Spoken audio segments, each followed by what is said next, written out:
Très bon temps de midi, merci d'avoir choisi Fun Radio. Bonjour Carlo.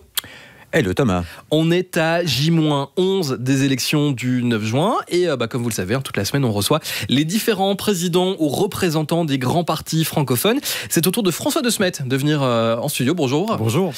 Vous avez 47 ans, vous venez de Bruxelles, vous êtes le président de Défi depuis 2019. Alors on rappelle rapidement que l'ordre de passage des différents candidats a été tiré au sort, donc vous êtes le troisième à passer. On a 1 heure pour expliquer un petit peu le programme de Défi et on va commencer avec 1 minute pour vous présenter. Je vous écoute. Moi personnellement, François De Smet, je suis donc philosophe de formation, j'ai étudié la philo, j'ai travaillé dans toute une série d'endroits, j'ai été travailleur social, j'ai travaillé dans de l'institutionnel, j'ai fait des documentaires, j'ai écrit des livres aussi, je suis un petit essayiste sur le côté, et donc je suis député fédéral depuis 2019 et président de Défi, et j'ai envie de faire de la politique parce que j'ai l'impression que la décennie qui est devant nous est capitale pour plusieurs décennies à venir, que ce soit sur le climat, l'emploi, la sécurité, et c'est passionnant. Et vous êtes aussi un ancien auditeur de Fun Radio. Et je suis un ancien auditeur de Fun Radio, les années Doc et Diffoul, Carlo Morello, tout ça. Oui, tout à fait. Voilà, exact. Oui, ça ne me rajeunit pas. Bon, c'était hier, Carlo, t'inquiète. C'était hier. Ce qui était hier, c'était FDF, Fédération des francophones. Ouais. Enfin, hier, avant-hier. C'est devenu Défi. Pourquoi ce changement de nom? C'est devenu Défi en 2015. C'était un choix courageux, je trouve, de l'époque. Parce que je crois que si on ne l'avait pas fait, on aurait disparu comme la Volkswagen. Quand moi j'étais ado et que j'écoutais Fun Radio, on invitait j'écoute encore un peu, j'écoutais plus. On invitait le FDF que pour dire du mal du gouvernement flamand, parler des francophones dans les communes à facilité. Il fallait, et je crois qu'on l'a fait parce qu'on a toujours eu un programme généraliste, il fallait mettre en avant ce qu'on avait d'autre à dire, c'est-à-dire un programme libéral mais avec une touche sociale que les plus libéraux n'ont pas, un certain pragmatisme sur les questions écologique, d'autres valeurs qui sont fortes chez nous comme la laïcité de l'État et la bonne gouvernance. Ça devait passer par un changement de nom. Le F de Défi, parce que c'est aussi un acronyme, ne veut d'ailleurs même plus dire francophone mais fédéraliste, parce qu'on croit nous d'abord au fédéralisme belge, on veut le défendre, et qu'on croit aussi au fédéralisme entre francophones. On pense que les Wallons et les Bruxellois ont plus à gagner à être ensemble. C'est un choix courageux et les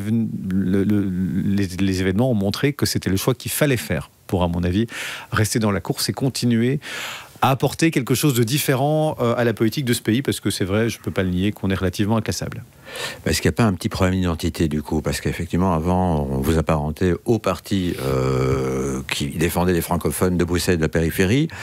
Aujourd'hui, vous êtes devenu un parti centriste comme un autre, en tout cas dans l'esprit des électeurs, des gens qui ne savent plus très bien où vous situez politiquement. Moi, je trouve qu'on a encore plus de valeurs très claires. D'abord, on garde la question de la défense des francophones. On est les derniers à les défendre là où ils ne sont plus défendus, comme en périphérie et aussi à l'échelon fédéral.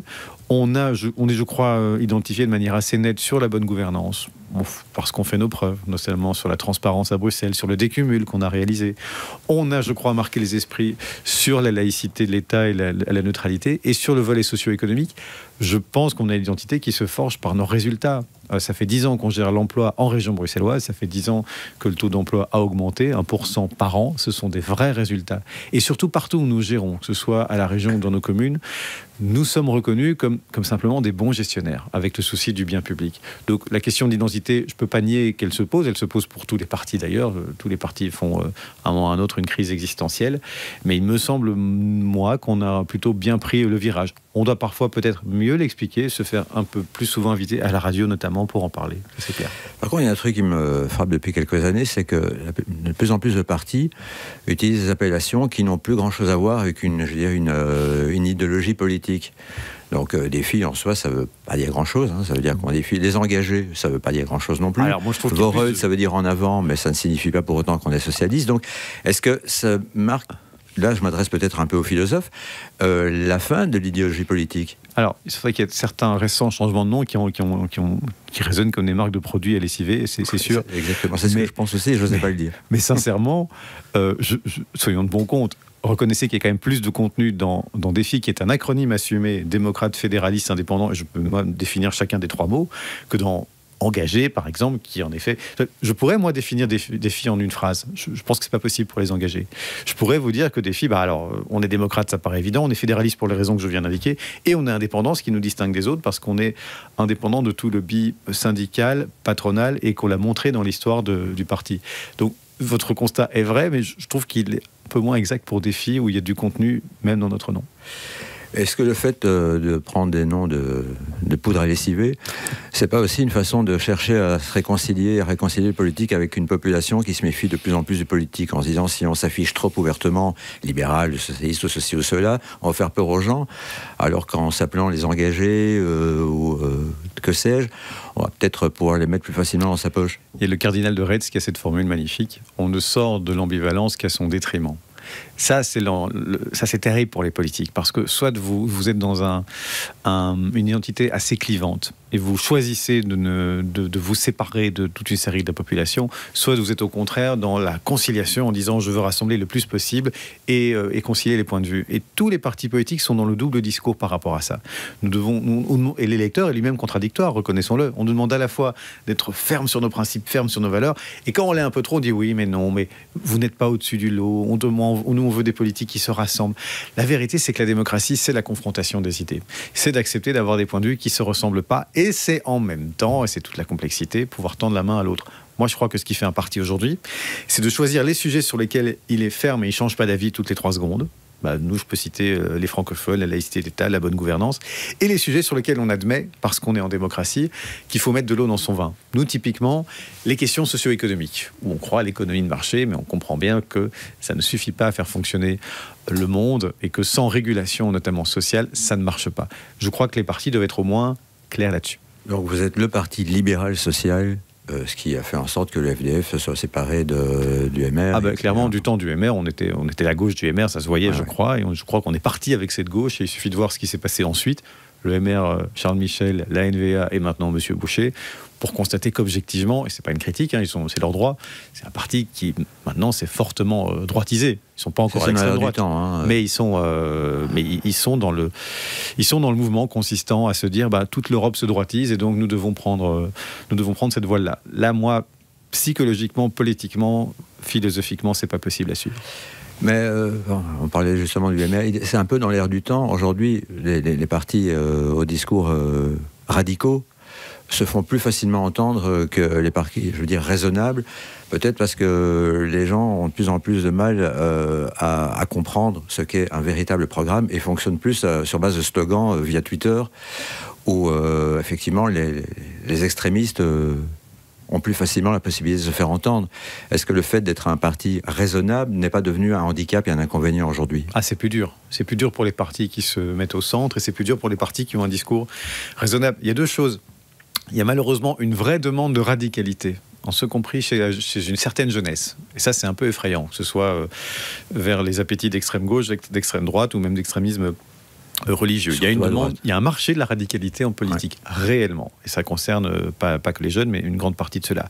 Et deuxièmement, là où on n'est pas servi, l'un alimente peut-être l'autre, c'est l'époque, moi je suis nostalgique parfois des années 90 Fun Radio, où les réseaux sociaux n'existaient pas.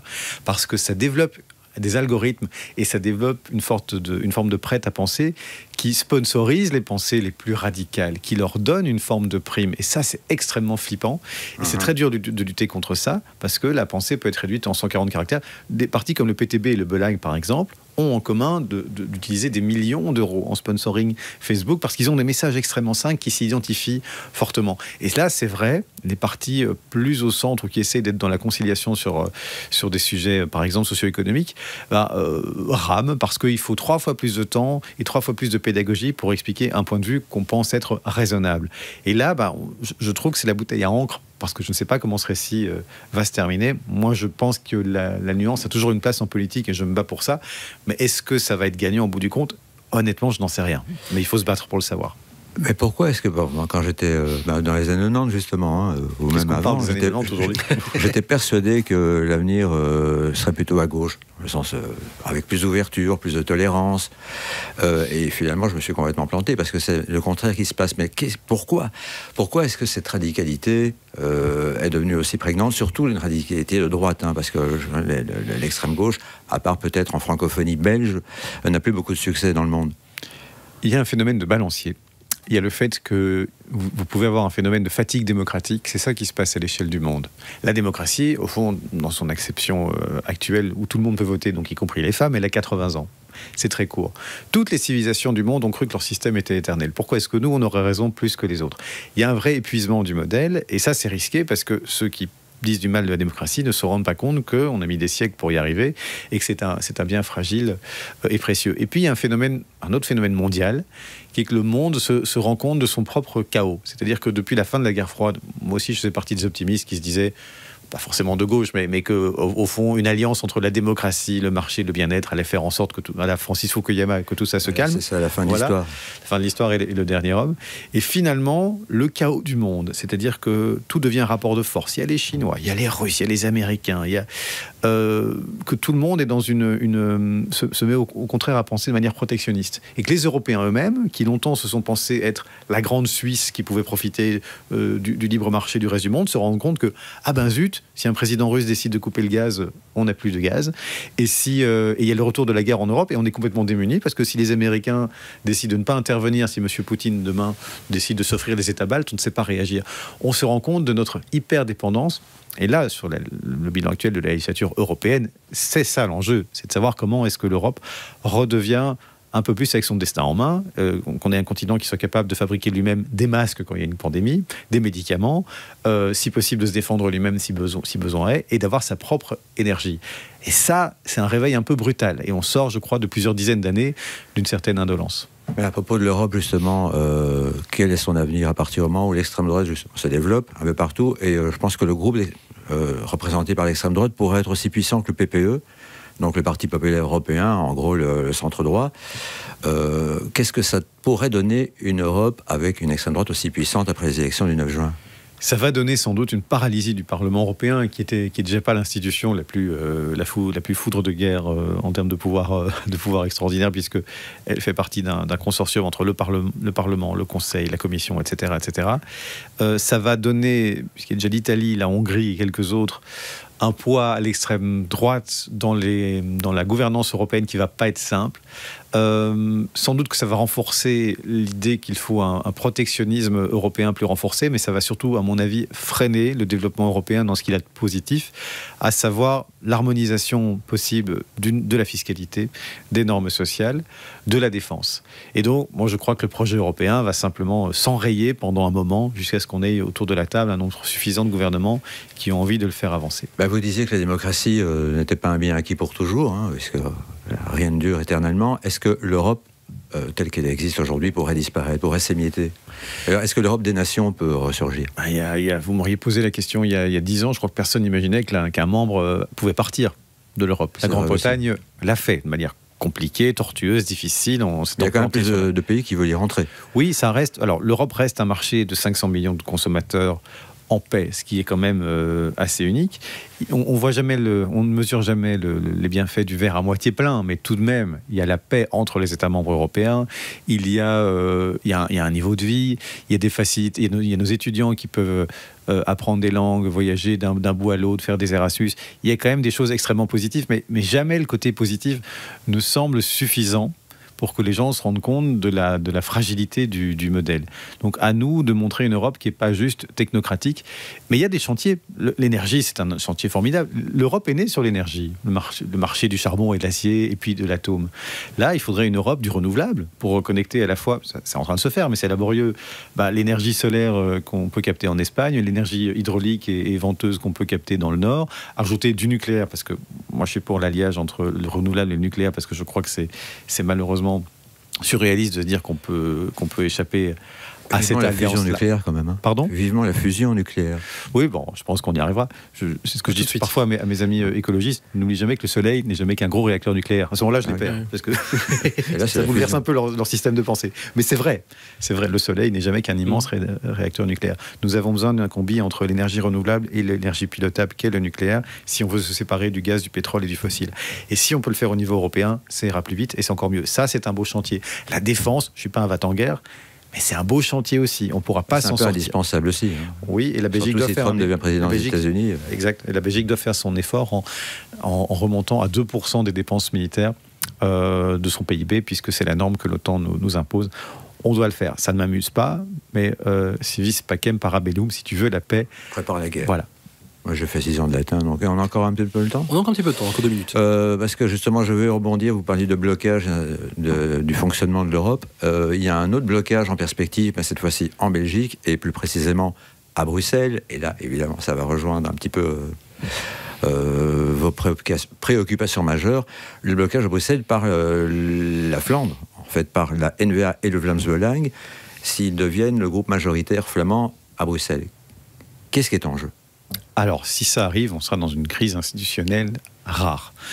D'abord, il n'est pas sûr que ce soit le cas. Objectivement, aucun sondage ne peut prédire aujourd'hui quel sera le rendu côté néerlandophone à Bruxelles, parce que c'est un corps électoral assez petit. Je dis ça en tout respect des néerlandophones de Bruxelles, mais c'est vrai, et donc on ne peut pas mesurer clairement.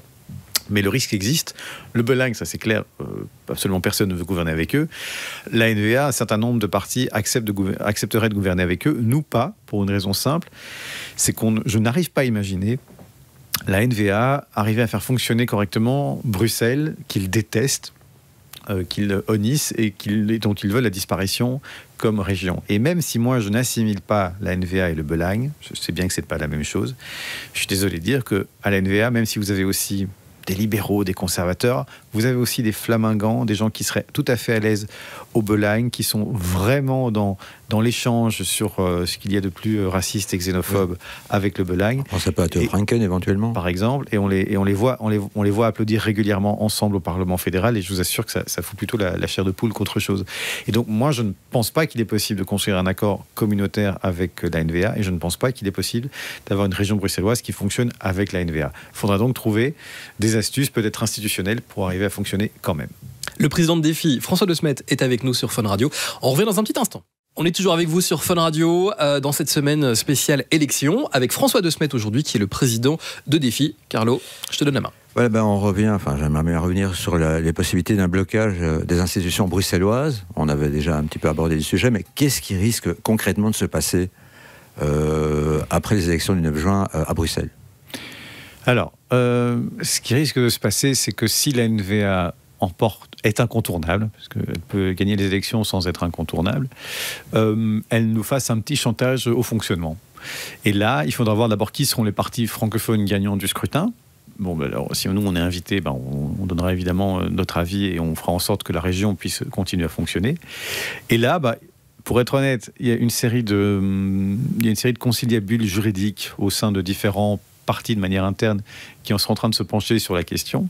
Il y a des modèles qui existent. Alors, c'est un peu compliqué l'architecture bruxelloise, mais en gros, les néerlandophones choisissent de leur côté leur majorité et les francophones de leur côté leur majorité, parce qu'il faut faire fonctionner des institutions qui s'appellent la COCOF et la VGC, et puis c'est les deux ensemble qui composent la majorité bruxelloise. C'est-à-dire que les francophones n'ont pas le droit institutionnel de dire aux néerlandophones c'est tel ou tel parti, et vice-versa.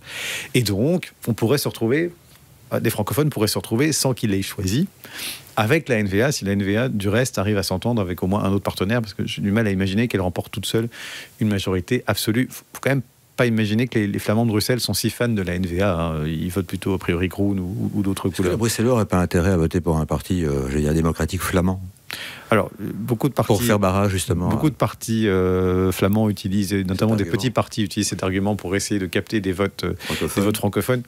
Il y a un problème démocratique à Bruxelles, c'est qu'une voix flamande et une voix francophone n'ont pas le même poids. Vous pouvez faire élire un parlementaire néerlandophone avec quelques centaines de voix, parce qu'ils ne sont que 17 sur 89, et il faut plusieurs milliers de voix pour faire élire un parlementaire francophone. C'est une distorsion du suffrage universel qui, à mon avis, est douteuse. Et ça va entraîner le besoin de réviser les institutions bruxelloises. Nous, on pense qu'il faut en finir avec les groupes linguistiques. Avec d'un côté les flamands, de l'autre les francophones. Si des listes veulent être bilingues, c'est ce qui se fait parfois au fédéral. Les Verts font ça, les socialistes font ça. Pourquoi pas, c'est leur choix. Si des listes veulent rester unilingues, qu'elles le fassent, mais et qu'on réduise d'ailleurs le nombre de parlementaires, parce que 89 députés bruxellois, c'est quand même beaucoup trop. C'est pléthorique. Certains se retrouvent à faire des questions parlementaires sur tout et n'importe quoi, et c'est fini même par encombrer les administrations. Et c'est trop, c'est pléthorique, et il y a moyen de réduire à au moins une soixantaine. Mais si vous voulez le faire, vous devez supprimer les groupes linguistiques, proposer des listes bilingues pour ceux qui les veulent, ou des listes unilingues pour ceux qui les veulent. Ce serait une simplification du système. Mais les néerlandophones jusqu'ici n'en veulent pas, parce qu'évidemment, ils ont plus à gagner avec 17 parlementaires sur 89 et une minorité de blocage. Mais si on veut simplifier les institutions bruxelloises, il faudra en finir. D'autant, et c'est un ancien FDF devenu Défi qui le dit, Bruxelles a objectivement changé et ne se réduit pas à un clichage entre francophones et néerlandophones. C'est plus compliqué que ça. Il y a beaucoup de gens qui sont bilingues, il y a beaucoup de gens qui parlent d'autres langues. Et donc, cet antagonisme entre deux listes séparées, elle date aussi d'un autre temps. Et si on veut une région efficace, il faut simplifier ces institutions.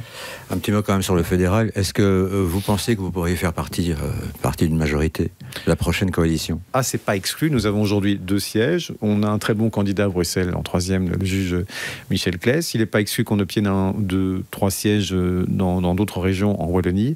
Moi, je dirais que si on monte à 3 ou 4, dans une hypothèse où il faut gouverner sans la NVA en rassemblant tous les autres partis raisonnables. Avec la NVA, vous pourriez gouverner? Ah non, au fédéral, donc, comme en région d'ailleurs, ça nous paraît pas possible. Par contre, vous n'y serez pas. Hein. Ah ben on verra. Mais imaginez que vous partez d'une Vivaldi, par exemple, et que vous la renforcez notamment avec nous, le compte y est. Donc voilà. Oui, mais bon, déjà la Vivaldi, on n'est pas sûr qu'elle ait la majorité, mais surtout, on suppose, après les derniers sondages, en Flandre, NVA plus Vlaams-Belang pour avoir une majorité des sièges flamands. Bah oui, mais de toute façon, même si c'est pas le cas, mais parce que le PTB n'existe. C'est vrai, mais qu'est-ce qui va se passer au niveau fédéral? On vote le 9 juin. Le Vlaams-Belang va malheureusement, je le crains, gagner.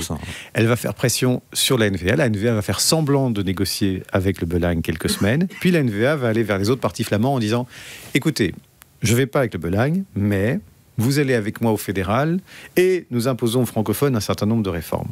Et c'est là que les francophones devront être forts, sur la justice, et si vous ne venez pas avec moi au fédéral, je ne vais pas avec vous au régional. Donc le chantage de la NVA va faire en sorte qu'il se retrouvera fatalement au gouvernement fédéral. Ou pas, parce que peut-être que tous les autres partis flamands vont dire, écoute, cher NVA, nous te rappelons que nous n'avons pas besoin d'une majorité néerlandophone au Parlement fédéral. C'est là qu'on entre en jeu. Et si tous les autres partis s'y mettent et qu'on peut faire une Vivaldi ou une autre formation de gouvernement, allons-y. Moi, ce qui me fait douter, si vous voulez, c'est que je n'ai jamais vu la NVA, jamais, depuis son existence, arriver à conclure un accord communautaire. Je crois que c'est impossible pour eux, physiologiquement. Pourquoi y arriverait-il demain? Ils n'ont gouverné au fédéral qu'une seule fois en acceptant de mettre le communautaire au frigo. Ils ne peuvent pas se le permettre une deuxième fois. En fait, la NVA, c'est un géant au pied d'argile aujourd'hui. C'est-à-dire que s'ils gouvernent avec le Belang, ils sont fichus, ils se divisent. Il y a une partie de la NVA qui ne l'acceptera pas, le parti explose. Mais s'ils remontent au fédéral sans une réforme de l'État, le parti explose aussi. Et s'ils veulent une réforme de l'État, il faudra faire gober aux francophones, en ce compris le PS et le MR, des choses comme la division de la justice que personne ne demande, la division de la santé que personne ne demande. Donc si vous voulez, moi je pense que ça va peut-être prendre 1 an et demi, mais je pense qu'on risque de retrouver une situation où on se passera de la NVA parce que ce parti est physiologiquement incapable de faire le moindre compromis sur le plan communautaire et n'y est jamais parvenu jusqu'ici. Mais le NVA peut faire pression sur le CDNV, l'OpenVLD ou au Vorreut pour, voilà, dans le cadre de la mise sur pied d'un gouvernement flamand. Ça oui, effectivement. Donc à partir de là, ça va devenir. Et donc on n'est pas à l'abri d'un blocage qui ne concernerait pas que le fédéral, mais plusieurs, voire toutes les régions par contamination. Au lendemain du 9 juin, vous avez tout à fait raison de le souligner. Par contre, la communauté germanophone. Il y a rien à craindre. Mais donc raison de plus pour voter pour les partis les plus raisonnables qui sont disponibles. Ok, qu'est-ce que je veux encore dire sur le futur gouvernement? Non, rien de spécial. Bon, on va peut-être parler de votre programme en fait, parce que... Mais quand vous voulez. C'est quand même un petit peu le but de l'émission. L'essentiel, le but de l'émission, pour que les auditeurs sachent pourquoi ils devraient voter pour vous. Donc voilà, quel est le programme pour les quelques années à venir, les 5 ans qui viennent. Sur tous les sujets? Vous pensez que vous allez lancer sur... Non, j'ai les grandes lignes, les points principaux. Alors, on a développé 5 axes dans notre programme. Un axe extrêmement important, c'est la police et la justice. Parce qu'on retire de cette législature une augmentation de l'insécurité. Il y a une fusillade tous les 3 jours en moyenne à Bruxelles. Ouais. Elle est due essentiellement au trafic de drogue, au trafic de cocaïne, qui a explosé depuis la fin du Covid. Si on a le juge Michel Claes en 3e sur notre liste, c'est pas pour rien. C'est parce qu'on a travaillé depuis 2 ans, puisque c'est depuis 2 ans qu'on assiste vraiment à cette augmentation régulière de la violence, à un plan qui inclut un parquet national financier. C'est ce que les Français ont fait après l'affaire Cahuzac. Ça permet de lutter contre le blanchiment d'argent de manière plus efficace. Il doit être indépendant, parce que pour être indépendant notamment du monde politique. Un secrétariat d'État à la lutte contre la criminalité organisée. Il y a eu dans le temps un secrétariat d'État à la lutte contre la fraude sociale et fiscale, c'était M. Crombé de Vorreut à l'époque, et c'était pas mal. Mais ça a été démantelé par la Suédoise et pas remis en place par la Vivaldi. L'idée, c'est de frapper les trafiquants et les criminels au portefeuille. On peut arrêter les dealers qui se tirent dessus tous les 3 jours, mais ils vont être remplacés extrêmement vite. Si vous voulez enrayer la menace, vous devez investir non seulement dans du bleu dans les rues, mais aussi derrière les écrans. Et vous devez avoir des gens spécialisés dans le décryptage, dans l'analyse des mouvements financiers et dans la lutte contre les sociétés écrans et certaines banques qui permettent le blanchiment d'argent. Est-ce qu'il y a un pays au monde qui est parvenu à vaincre les narcotrafiquants ? Non, mais il y a des pays au monde qui arrivent, on l'a vu quand même à certains endroits, à se rendre moins désirables. Très cyniquement, l'enjeu, il est là. On n'ira pas faire de la justice et éradiquer le marché de la cocaïne. Par contre, on peut faire en sorte que la Belgique ne soit plus analysée, et c'est le cas malheureusement aujourd'hui, comme une sorte de maillon faible. C'est un peu comme sur un marché spéculatif. On attaque, entre guillemets, la Belgique en se disant, alors, ils ont le port d'Anvers, donc ça permet de faire rentrer le produit. Ils ont le port d'Anvers, ça permet de faire rentrer le produit. Ils ont Bruxelles comme plaque tournante de distribution. Ils s'enguirlandent entre eux, entre flamands et francophones. Ils ont affaibli leur police et leur justice. Encore merci Charles Michel, le MR et la NVA. C'est le bon spot où investir. C'est pour ça qu'il faut au contraire réinvestir maintenant en police et en justice. Nous, on a prévu un plan qui fait 1,6 milliard et qui est en grande partie autofinancé, puisqu'une grande partie de notre plan consiste à aller chercher l'argent précisément dans la poche des criminels, et on a des moyens pour montrer que ça peut marcher. Michel Claes, il est par exemple auteur de la transaction pénale financière dans ce pays la plus juteuse, puisqu'il a soutiré 300 millions d'euros, je crois, à une banque. 300 millions d'euros qui sont allés dans le trésor de l'État belge pour une série de délits financiers. Il y a des milliards d'euros qui tournent autour de nous et qu'on ne saisit pas. Et si on veut porter un coup à cette criminalité, il faut, pour moi, que la législature, elle se porte essentiellement sur la police et la justice. Ça, c'est un premier axe. Le deuxième axe, Juste un truc pour revenir là-dessus. Le trafic de drogue a toujours existé en Belgique. Oui, et peut-être le port d'Anvers a toujours existé aussi. Alors pourquoi est-ce que maintenant les gens s'entretuent ?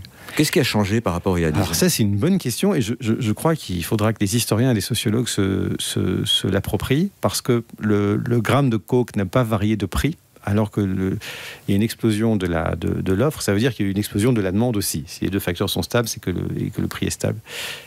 Et donc, pourquoi est-ce que, singulièrement depuis la fin du Covid, il y a quelque chose qui s'est produit et qui fait que l'usage de la cocaïne, essentiellement, est vu comme récréatif sans que ça pose problème. Il faut quand même le dire, même si je veux culpabiliser personne, mais s'envoyer un rail de coke, ça veut dire alimenter des groupes qui n'hésitent pas à tuer des hommes, des femmes, des enfants, notamment en Amérique du Sud, à l'autre bout du monde, des gens qui sont capables de payer 10 000 euros un docker pour qu'ils tournent la tête 2 minutes pendant qu'on change un conteneur, des gens qui sont capables de menacer des ministres, en ce compris en Belgique, au point qu'il faille les protéger, de tuer des agents pénitentiaires en France à un péage pour faire libérer simplement un de leurs barons. Donc on a des gens qui ont une puissance financière folle et qui sont alimentés notamment par le côté récréatif qu'on trouve dans toutes les strates de la société.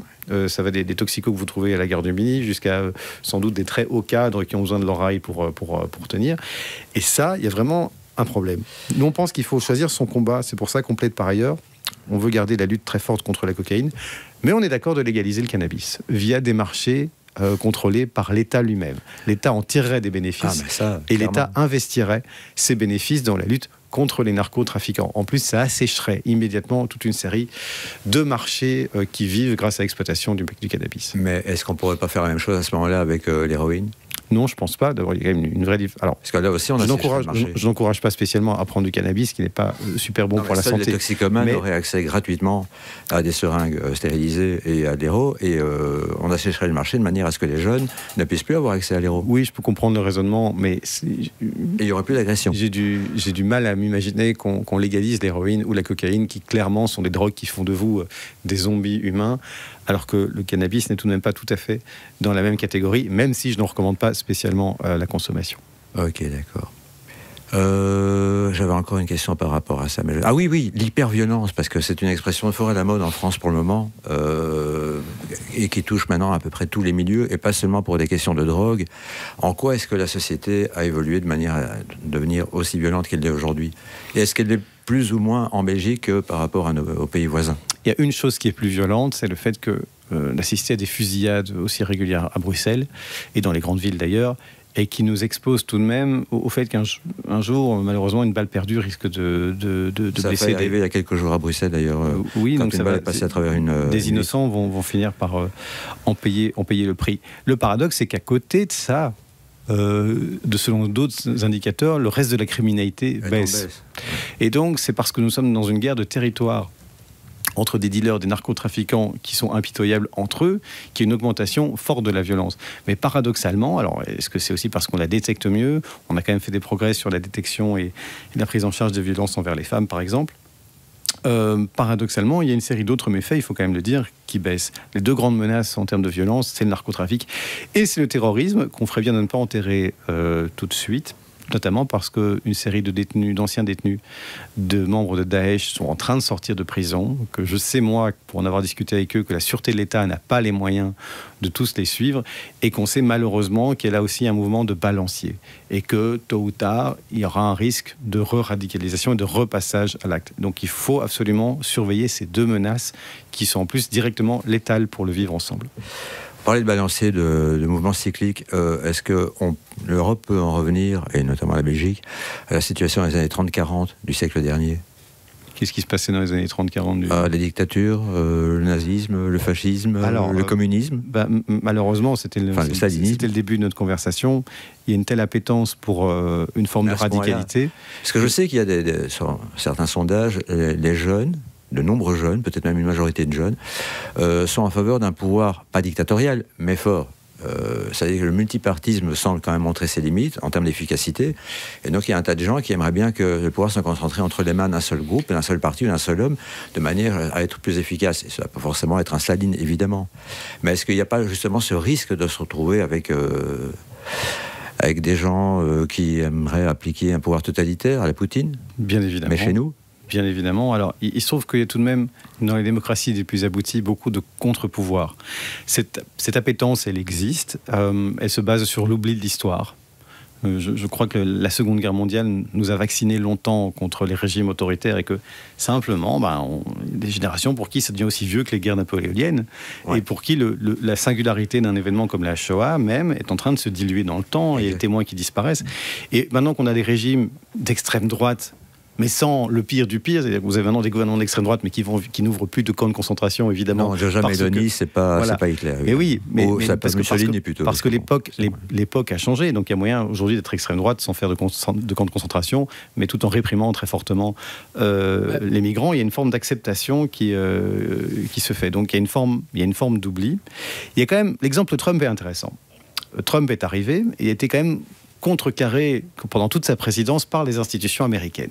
La présidence aux États-Unis, c'est très puissant, mais ça n'est pas tout. Il y a un congrès, il y a une cour suprême, il y a des juridictions. Il a vu ce Muslim ban, par exemple, l'interdiction d'entrer, c'était quand même assez incroyable, aux citoyens musulmans d'entrer sur son territoire recalé. Ça veut dire que dans les démocraties les plus abouties, même l'élection d'un homme ne suffit pas à faire basculer dans la dictature si les autres institutions sont solides. Et je crois, moi, en la pluralité des institutions, même en Belgique, il y a plusieurs parlements, il y a une cour constitutionnelle, il y a plusieurs autorités, donc on n'y arriverait pas. Donc le régime de Weimar n'était pas solide en 1933 quand Hitler est arrivé au pouvoir en Allemagne. Ah, clairement, c'est une des raisons pour laquelle, en faisant dissoudre, revoter 18 fois, jusqu'à ce qu'il obtienne, même pas d'ailleurs une majorité, mais une majorité relative pour gouverner, il a pu s'infiltrer dans les failles de la République de Weimar et dans, évidemment, le gros ressenti d'après-guerre, puisque, objectivement, la fin de la guerre 14-18 a été assez dur pour les Allemands qui l'ont ressenti comme une humiliation. Il a pu construire là-dessus, mais les institutions étaient faibles.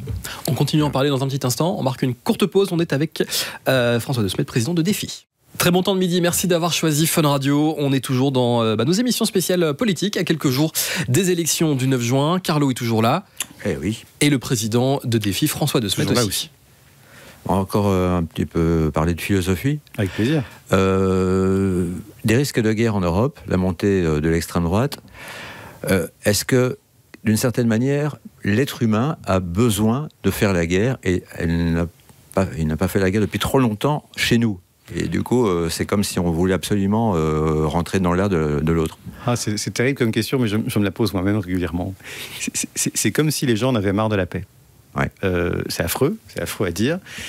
C'est un peu comme si le rapport à la guerre, mais aussi au terrorisme, le fait, ça n'a pas l'air d'être lié, mais ça l'est, le fait qu'il y ait un grand nombre de nos jeunes issus quand même de nos quartiers, qui ont grandi dans des démocraties, avec tout de même la possibilité de faire plein de choses, qui par ailleurs ont pu subir, je ne le nie pas, des discriminations et une forme de frustration par rapport à ce qu'ils peuvent apporter à leur société. Mais le fait que ces jeunes-là aient pu se dire, tiens, comme dans un jeu vidéo, je vais aller tuer des gens à quelques milliers de kilomètres d'ici, sur base d'une idéologie basée sur une religion et un bouquin que j'ai peut-être même parfois même pas lu, mais qui me fait sentir appartenir à des frères et à quelque chose de puissant. Le fait que on puisse si facilement faire basculer des gens dans le meurtre et la radicalité. Alors ça nous ramène en philo chez Hannah Arendt et la banalité du mal précisément. C'est effrayant parce que ça veut dire qu'il suffit de pas grand-chose, on le savait déjà, pour retourner une foule. Il suffit de pas grand-chose pour convaincre les gens de passer à l'acte. Et effectivement, je crois qu'une fois qu'on a connu une guerre, on est vacciné pour longtemps, mais une fois qu'on n'a plus connu de guerre, on est dans l'oubli. La manière dont, moi par exemple, je suis un grand partisan de l'aide à l'Ukraine. Et même, alors, dans mon parti, on est à peu près convaincu, mais je vois bien que dans d'autres, et même dans la population, et même dans des discussions en famille avec des amis, enfin vraiment, est-ce que c'est une guerre qui nous concerne? Et j'essaie d'expliquer oui, parce qu'on a laissé faire M. Poutine dans ses velléités impérialistes trop longtemps, on l'a laissé faire en Syrie, on l'a laissé empoisonner ses opposants, on l'a laissé en Géorgie. Si à un moment on ne lui dit pas stop, ça ne s'arrêtera jamais, et c'est notre propre sécurité qui est en jeu. C'est un problème d'acculturation d'une certaine manière, parce que si les gens connaissaient un peu mieux leur histoire, et c'est vrai qu'on a fait le même coup avec Hitler. C'est vrai, c'est une des raisons pour lesquelles on est favorable au passage à 2 heures du cours de citoyenneté et de philosophie et d'histoire comparée des religions. Pour nous, c'est un tout. Parce que c'est pas juste une question d'histoire, c'est une question de partage de valeurs. C'est aller voir un camp de concentration, c'est aller visiter une institution judiciaire, c'est aller voir la caserne d'Ossat, etc., etc. Il n'y a que ça qui marche. Moi, je suis même allé à Auschwitz-Birkenau avec un groupe de jeunes. Je peux vous assurer que ça vaccine réellement. Il faudrait pouvoir le faire pour tout le monde. Il faut confronter les jeunes et tout être humain avec ce que l'être humain peut faire de pire. Et le mal, ça c'est la leçon d'Hannah Arendt sur Eichmann et Jérusalem, le mal naît dans la conformité et l'ordinaire, et dans le fait de respecter les procédures sans réfléchir. Ce qu'on peut appeler le bien et la moralité, c'est toujours de s'interroger sur le pourquoi. Et ça, c'est terrible. La médiocrité est le berceau du mal. Et ça, c'est une leçon...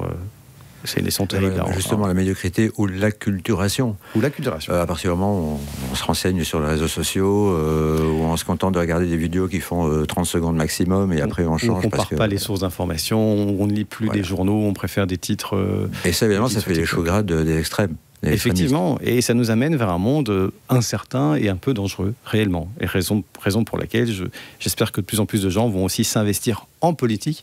Je passe du coq à l'âne, mais ça en fait non. C'était une partie de notre programme aussi, pouvoir faire en sorte que les mandats politiques soient limités à 2 ou 3 mandats. Pouvoir faire en sorte qu'il y ait un congé politique, ça existe déjà pour les fonctionnaires, mais que des gens puissent abandonner leur travail, faire 1 ou 2 mandats politiques et puis retrouver leur travail, puisque souvent on hésite à entrer dans la carrière politique parce qu'on ne sait pas si on va pouvoir en sortir facilement, parce qu'on est quand même un peu radioactif après, c'est vrai. Ça fait partie du jeu. Je pense que si plus de gens faisaient de la politique, étaient issus de davantage de milieux d'origine, qu'on ne soit pas juste entre juristes, anciens journalistes et 2 ou 3 autres professions, c'est toujours les mêmes, ça aiderait. Et encore en Belgique, ça va, parce qu'en France, là, il y a vraiment une caste issue de... Oui, il y a des écoles faites pour ça, effectivement. Là, mais bon, pardon de le dire, mais même en Belgique, beaucoup de députés ont à peu près tous la même formation. Je ne gouvernerai jamais avec le PTB, je le reconnais, une faculté, c'est qu'eux ont ramené la voix des ouvriers au Parlement, et je pense que tout le monde devrait se dire, il faut aussi des chefs d'entreprise, des commerçants, des enseignants, des profils extrêmement différents, et moins de politique professionnelle. Moi, je suis hautement convaincu, je suis très heureux d'avoir fait quelque chose avant, et je sais que je ferai quelque chose après. Et j'ai décidé de consacrer une partie de ma vie à la politique, parce que je sens que cette décennie est décisive.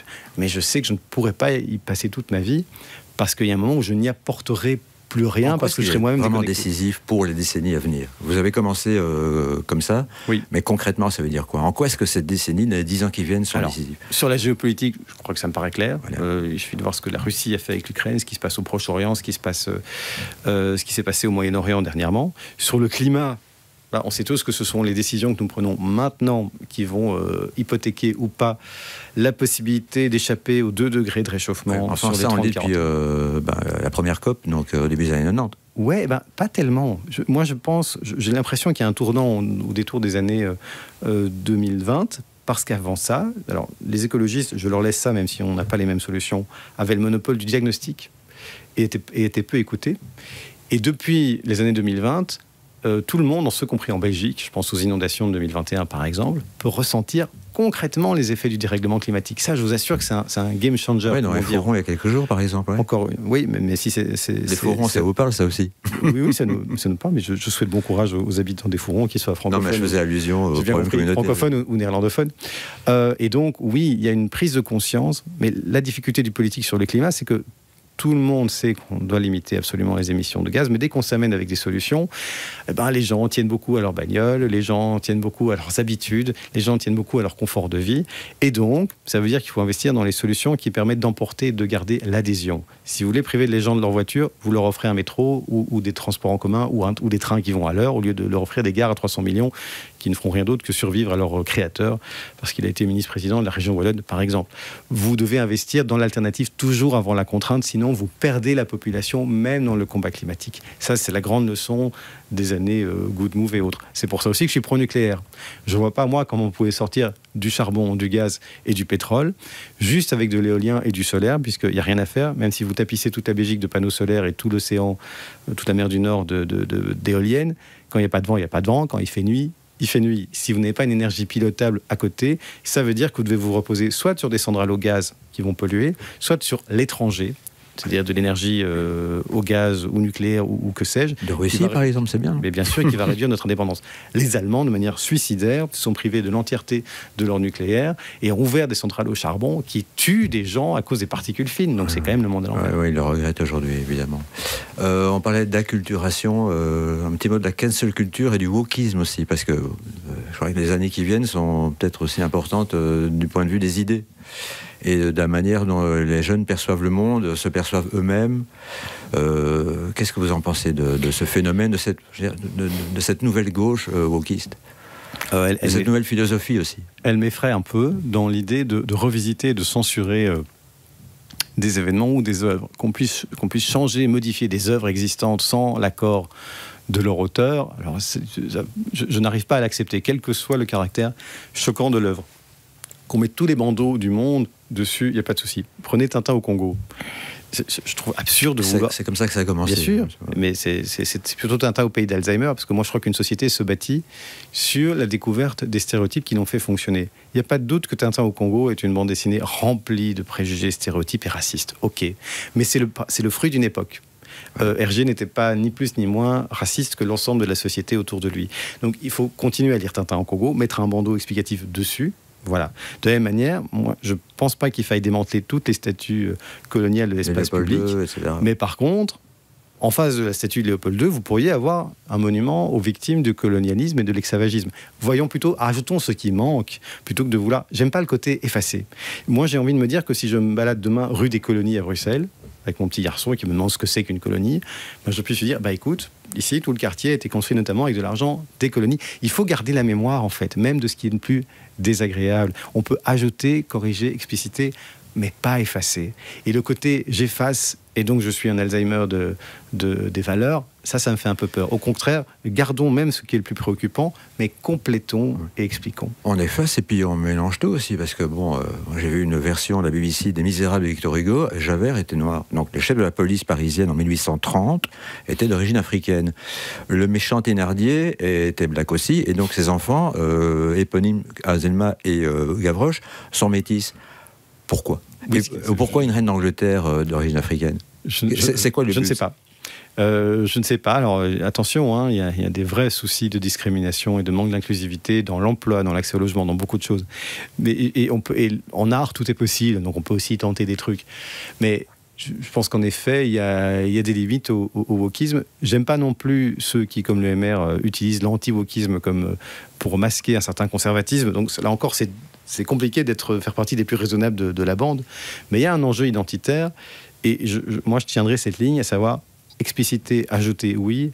Effacer les œuvres, les censurer, non. Les régimes qui commencent à brûler des livres, on sait où ça s'arrête. Exactement, oui, les autodafés, ça aussi, ça ramène aux années 30, mais encore faut-il les connaître et savoir ce qui s'est passé. Donc l'histoire, c'est très important. Et la culture, c'est essentiel. Et le caractère bienveillant de certaines intentions n'explique et ne justifiera jamais. Le communisme aussi avait d'excellentes intentions. Et sont contre-productives aussi. Oui, parce que on peut dire que le wokisme est une forme d'extrémisme. Et l'extrémisme ont tendance à se renforcer mutuellement. Est-ce qu'on ne pourrait pas estimer que si l'extrême droite se renforce autant, voire l'homophobie, le racisme et le sexisme, c'est pas un petit peu à cause aussi du wokisme? Ah si, bien sûr, parce que les extrêmes sont en forme de voie de vases communicants les uns envers les autres. Et donc c'est ça qui est terrible, c'est ce grand ping-pong entre extrême gauche et extrême droite. Le PTB, par exemple, clairement, Raoul Etebo le reconnaîtrait, fonctionne et doit son succès aussi grâce à des voix de gens qui voteraient extrême droite si une offre existait. Parce qu'il capte des insatisfaits, des frustrations, etc., et qu'il le maquille avec une sorte de vernis d'extrême gauche. Interrogez-le sur la migration, par exemple. Il sera extrêmement flou, toujours. Il va tout de suite vous dire, oui, mais il faut parler des causes des migrations et donc de l'impérialisme, etc., etc. Il va éviter de se positionner sur les migrations, notamment pour ne pas mettre à mal un vote d'extrême droite qui, en fait, vote pour lui. D'accord. Et en parlant d'être contre-productif, on parlait du wokisme, mais le cordon sanitaire, est-ce que c'est pas aussi un petit peu une menace? Parce que du coup, Vlaams Belang, qui n'arrivera jamais à être au pouvoir, va avoir un statut de martyr et va renforcer son poids électoral jusqu'au moment où il risque de devenir incontournable.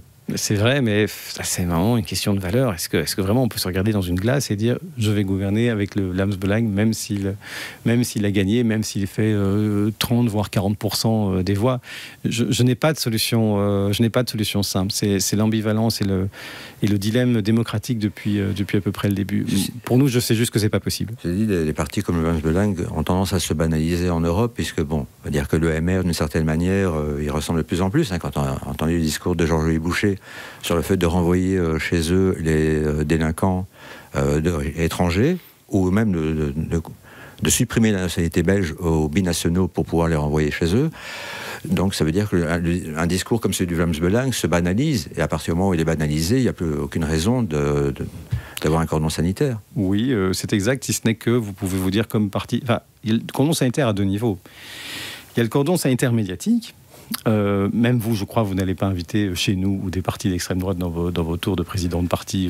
Mais c'est-à-dire qu'en francophonie, il n'y a pas grand-chose. Je sais, mais quand bien même, le CSA et d'autres normes vous interdiraient de prendre des partis, même avec une représentation parlementaire qui mais sur bafoue... base de quels critères? Il y a des critères qui existent.